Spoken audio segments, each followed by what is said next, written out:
যে মহিলা বাসা থেকে বের হওয়ার আগে 2-3 ঘন্টা সাজগুজ করে, ওই মহিলার চরিত্র ভালো না। এই মহিলা পরপুরুষকে দেখাবার জন্য তার শরীরকে স্টেডিয়ামের মতো করে সাজিয়েছে। এটা অসভ্য মহিলা।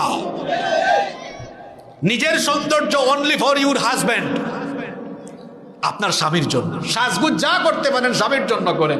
অনেক মহিলা আছে বের হওয়ার সময় সকিনার মতো বের হয় ঘর থেকে, আর হাজবেন্ডের সামনে কামলা বেডির মতো থাকে। কিছু কিছু মহিলা আছে ঘর থেকে বের হলে 2 ঘন্টা 3 ঘন্টা লাগে তার সাজগুজ করতে। হাজবেন্ড বলছে, কই গো তোমার কি হলো? কই এই তো আশকারা মাস্কারা আটা ময়দা দিলাম, লিপস্টিক বাকি আছে, আইব্রু বাকি আছে, একটু অপেক্ষা করো। আরো 10 মিনিট পরে ডাক দিল, কই সবকিছুই শেষ, এখন আয়নার সামনে আমি দেখছি নিজেকে।